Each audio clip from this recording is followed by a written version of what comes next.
Hello students, good morning all of you. Today we will discuss about prefixes, है ना। हम जो थे IUPAC नेमिंग की बात कर रहे थे। IUPAC नेमिंग में हम वर्ड रूट पढ़ चुके हैं, सफिक्स डिस्कस कर चुके हैं and now today we will discuss about prefixes. Now what are prefixes? तो हमें पता है कि प्रीफिक्स होते क्या है, डिफाइन कैसे करेंगे। It may be defined as those groups which are come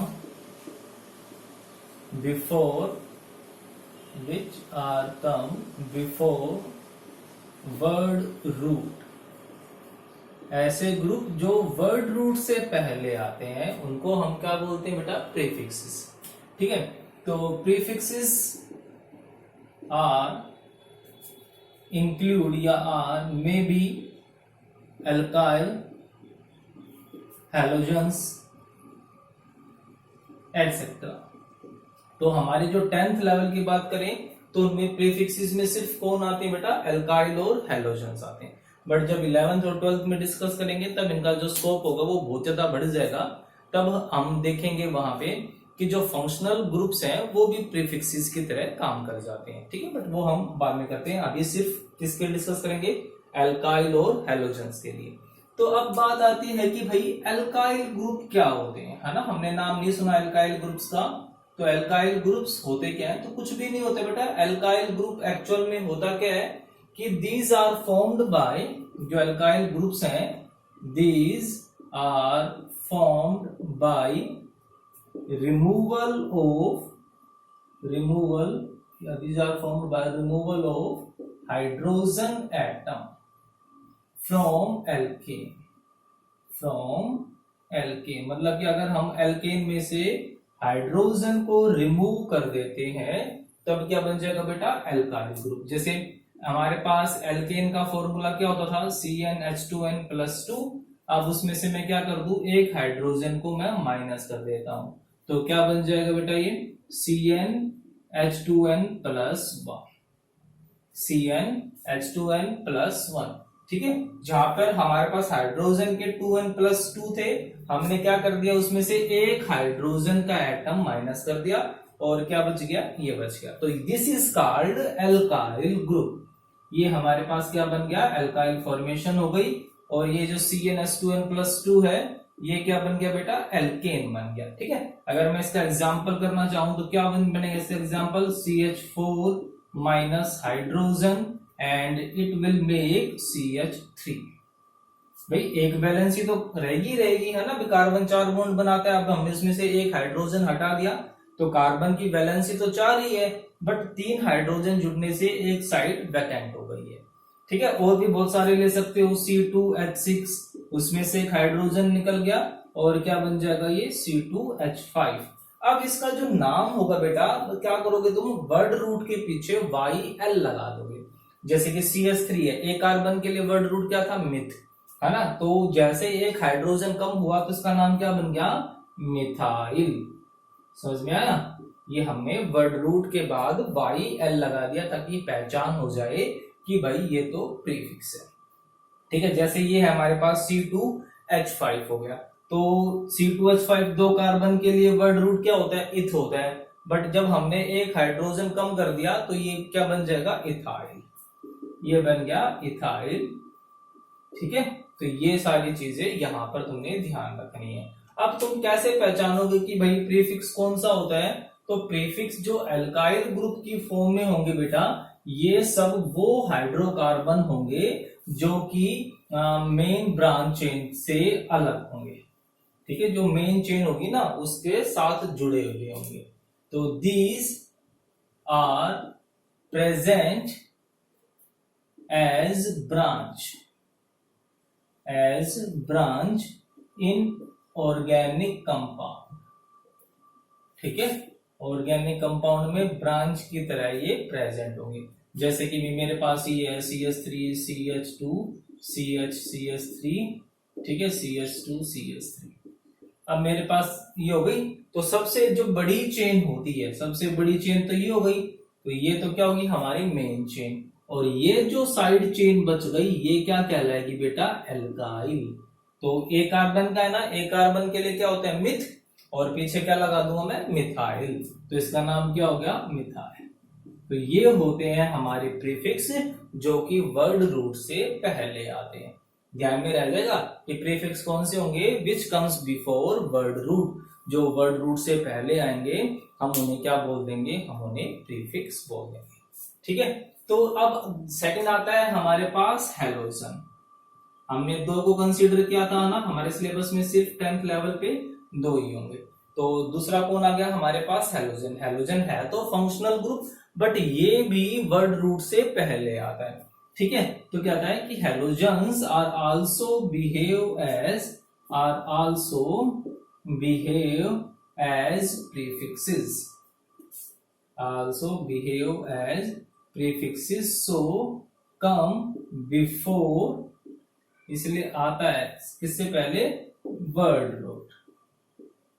और हमें इसका नाम तो पता ही है ना, जो क्लोरीन होगा उसका नाम क्या होता था, क्लोरो, जो ब्रोमीन होता है उसका नाम ब्रोमो, है ना, जो आयोडीन होगा उसका नाम आयोडो होता है, फ्लोरीन का फ्लोर होगा। तो ये हैलोजेंस होंगे, तो ये भी किसकी तरह यूज होंगे बेटा, प्रीफिक्स की तरह यूज होंगे। तो ठीक है, तो हमने वर्ड रूट पढ़ा, हमने सफिक्स पढ़ा, हमने प्रीफिक्स पढ़ा। तो ये जो किसी भी ऑर्गेनिक कंपाउंड के जो 3 पार्ट थे वो पूरे हो गए। अब हम करेंगे इनकी IUPAC नेमिंग या नोमेनक्लेचर। तो सबसे पहले हम पढ़ेंगे नेमिंग ऑफ हाइड्रोकार्बन। ठीक है, और हाइड्रोकार्बन में भी हम सबसे पहले किसको पढ़ेंगे, सैचुरेटेड हाइड्रोकार्बन कह लो या फिर अल्केन्स कह लो। तो उसके लिए भी कुछ रूल्स हैं, आपने वो रूल्स फॉलो करने हैं, तभी उसको अच्छे से आप समझ पाओगे। तो सबसे पहले हम कर रहे हैं बेटा नेमिंग ऑफ या rules for naming of saturated hydrocarbon. तो हम सबसे पहले सैचुरेटेड हाइड्रोकार्बन की नेमिंग के लिए कुछ रूल्स कर रहे हैं, डिस्कस करेंगे।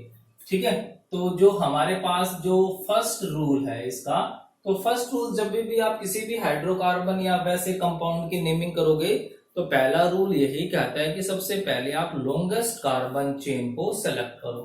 तो पहला रूल क्या हो गया, select the longest carbon chain, select the longest carbon chain. ध्यान रखना ये जो लॉन्गेस्ट होगी, सेलेक्ट द लॉन्गेस्ट कॉन्टिन्यूअस लिख सकते हो, कॉन्टिन्यूअस कार्बन चेन। कहीं पर भी तुम्हें जंप नहीं करना है, कॉन्टिन्यूअस ही चेन होनी चाहिए। जैसे कि ध्यान से देखो, CH3 CH CH3 CH CH2 CH2 CH3 CH CH3 या फिर CH2 CH2 CH2 CH3। ठीक है, तो ये है हमारे पास। तो तुम चेक करो इसमें सबसे लंबी चेन तुम्हें कौन सी दिखाई दे रही है, कितने कार्बन एटम्स की है। तो देखो सबसे पहले 1 2 3। ठीक है, अब मेरे पास यहां से 2 ऑप्शन है, इस कार्बन पे मैं पहुंच गया, या तो मैं इस रास्ते को फॉलो करूंगा या फिर मैं नीचे आ जाऊंगा। भाई यहाँ पर तो मैं नीचे नहीं आया ना, क्योंकि एक ही कार्बन था, चेन छोटी बन रही थी, सबसे बड़ी चेन बनानी है, जंप कहीं पर भी नहीं करना है। तो 1 2 3। अब यहां पर पहुंच करके अपने पास 2 ऑप्शन है। ठीक है, अगर मैं इस रास्ते को फॉलो करता हूं तो 4 5 6 6 कार्बन की चेन बनती है। कभी अगर आप ऐसे कर दो 6 फिर 7 यहां से गिनने लग जाओ, कोई रास्ता कोई ना, हमें जंप करना पड़ेगा, तो हमने जंप नहीं करना। तो 3 4 5 6 7। तो अब बताओ सबसे लंबी चेन कौन सी हुई, वो 7 कार्बन एटम्स की। तो हमने वो चेन को सेलेक्ट कर लिया। ठीक है, और ये क्या हो गए, ये चेन से बाहर आ गए। समझ में आया, हमने लॉन्गेस्ट चेन को सेलेक्ट किया, और ये जो फिर लॉन्गेस्ट चेन से बाहर जिनको हमने नंबरिंग नहीं दी वो सब के सब क्या कहलाते हैं, प्रीफिक्स। तो this is called prefix, this is called prefix. आई बात समझ में, those hydrocarbons which are not a part of longest carbon chain, जो लॉन्गेस्ट कार्बन चेन का हिस्सा नहीं है, जो लॉन्गेस्ट कार्बन चेन में इंक्लूड नहीं हुए, वो सारे के सारे क्या कहलाएंगे, प्रीफिक्स कहलाते हैं। ठीक है, हो गया यहां तक। तो सबसे पहले हमने क्या करना था, लॉन्गेस्ट कार्बन चेन को सिलेक्ट करना है। सिलेक्ट करते हुए तुमने बहुत ध्यान से इसको देखना है। अच्छा, अब ये प्रीफिक्स है, ये तो पता लग गया भाई हमें। अब इनका नाम क्या होगा, तो अब इस प्रीफिक्स का देखो, अब ये प्रीफिक्स जो है ये एक कार्बन का है ना, कभी आप सबको जोड़ दो भाई, 1 2 3 कार्बन का, तो ये होगा ये एक कार्बन का। ये अलग है क्योंकि इकट्ठा है ना, सबके बीच में बॉन्ड बन रखा है, और ये अलग है, तो इसका नाम क्या हो जाएगा, एक कार्बन का है तो मिथ, और पीछे क्या लगा दूंगा, आई, मिथाइल। अब इसका नाम क्या हो जाएगा, कितने कार्बन का दिख रहा है तुम्हें, 1 2 3, 3 कार्बन का है ना, तो 3 के लिए क्या लग जाएगा, प्रो, और पीछे क्या लगा दूंगा मैं, वाई एल, प्रोपाइल। आई बस समझ में। तो फर्स्ट रूल क्लियर है ना आपको। तो सबसे पहले आपने क्या करना है, लॉन्गेस्ट कार्बन चेन को उठाना है। आपने बुक में या अपने नोटबुक पे ऐसी बहुत सारे चेन बना के देखोगे, और जो सबसे लॉन्गेस्ट चेन होगी हम उसी को सेलेक्ट करेंगे।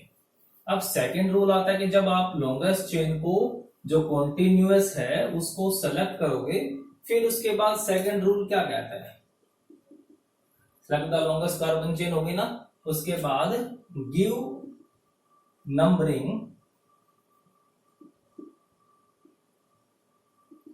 Numbering the longest carbon chain, longest and continuous carbon chain from that end,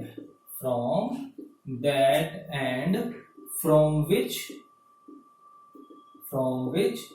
prefixes gets lowest number।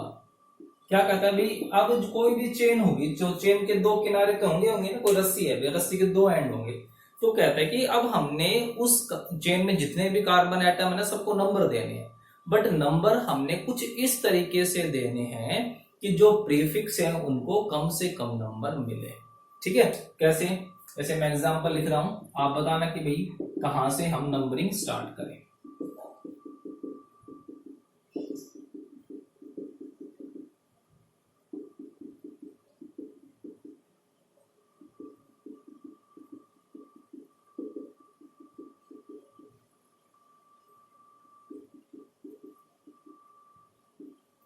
अब देखो इसके अंदर, तो मैं नंबरिंग कहां से स्टार्ट होगा, तो पहला रूल क्या था, लॉन्गेस्ट कार्बन चेन को सिलेक्ट करो।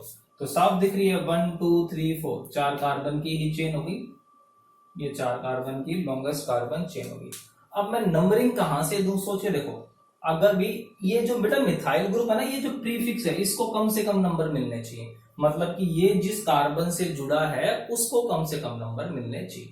तो अगर मैं नंबरिंग यहां से करूं 1 2 3 4, ठीक है, तो ये जो है ये इस कार्बन एटम से जुड़ा है, इसको कितने नंबर मिले, 2। अगर मैं नंबरिंग पीछे से करता हूं 1 2 3, तो इसको कितना नंबर मिलेगा, 3 मिलेगा, तो गलत हो जाएगा ना, तो हमें तो कम से कम नंबर देने हैं। तो हम नंबरिंग कहां से स्टार्ट कर देंगे, आगे से स्टार्ट कर देंगे। ठीक है, आप आगे से भी स्टार्ट कर सकते हो, पीछे से भी कर सकते हो, बट कंडीशन क्या है कि जो प्रीफिक्सेस हैं उनको कम से कम नंबर मिलने चाहिए। अब नेक्स्ट रूल देखो ना, सॉरी इसी में जो नेक्स्ट एग्जांपल लिखा हुआ है उसको देखो। अब उसमें क्या कहता है, अब सबसे पहली बात तो लॉन्गेस्ट कार्बन चेन सेलेक्ट करो। तो देखो कितने कार्बन की सबसे लंबी चेन 5 कार्बन की दिख रही है या उससे भी बड़ी दिख रही है। तो जब आप बिल्कुल ध्यान से देखोगे तो आप देखोगे कि लॉन्गेस्ट कार्बन चेन ये बन रही है